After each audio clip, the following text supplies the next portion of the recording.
1971, a factory floor outside Paris. A small armored vehicle crawls out of the Panhard assembly plant on 4 rubber tires.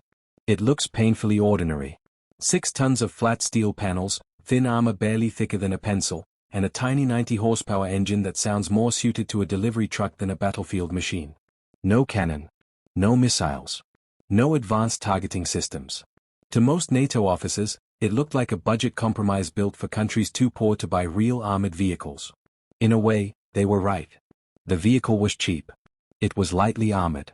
And on paper, it had no business competing with the tracked carriers dominating Western armies at the time. But over the next 5 decades, this awkward French machine would quietly spread across Africa, the Middle East, and Latin America, serving in more than 30 countries and outlasting many of the heavier vehicles that were supposed to replace it. Its name was the Panhard M3.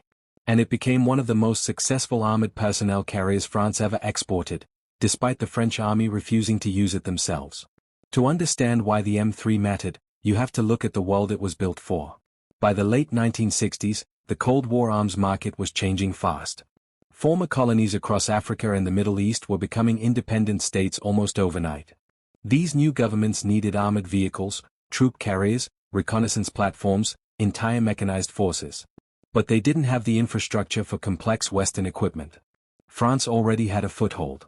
The Panhard AML armored car had become a massive export success.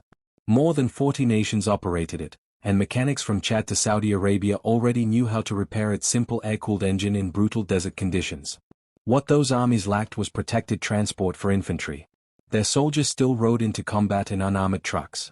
American and British troop carriers existed, but they were heavy, tracked, expensive, and maintenance-hungry. Fine for Europe. A nightmare for remote African supply chains. So Panhard made a brutally pragmatic decision. Instead of designing an advanced new vehicle, they built something almost entirely out of existing AML parts. Same engine. Same gearbox. Same suspension. Same maintenance procedures. Nearly 95% commonality. If a country already operated the AML, it could adopt the M3 immediately without rebuilding its logistics network from scratch. That single idea became the vehicle's greatest weapon. The M3 entered production in 1971, and while it never looked impressive, it was engineered for survival in the developing world. It could drive 600 kilometers without support. Its air-cooled engine handled heat and dust that destroyed liquid-cooled rivals. Its wheels avoided the endless maintenance nightmare of tracks. It could even swim across rivers without preparation using nothing more than wheel rotation. And it was modular. One chassis could become a troop carrier, ambulance, mortar platform, command vehicle, anti-aircraft system, or missile carrier. For poorer armies, that flexibility mattered more than prestige. Then came the wars. Lebanon, Chad, Iraq, Western Sahara, Rwanda. The M3 rarely became famous in these conflicts because it was rarely the vehicle doing the killing. It carried troops forward. It hauled ammunition back. It evacuated wounded soldiers. It kept armies moving across deserts and broken roads where heavier vehicles collapsed under their own logistics burden. During the Lebanese civil war, M3s ferried civilians through sniper fire in Beirut's shattered streets. In Chad, they supported the mobile forces that devastated Libyan armor during the Toyota War. Iraq used hundreds of them through both the Iran-Iraq War and the Gulf War. And everywhere the pattern stayed the same. The M3 was never the spearhead.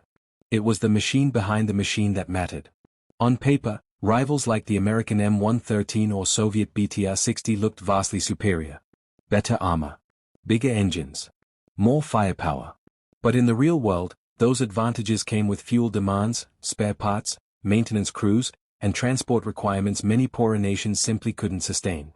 The M3 offered something more valuable than battlefield dominance. It offered simplicity. And simplicity travels farther than sophistication. That's the irony at the heart of the Panhard M3 story.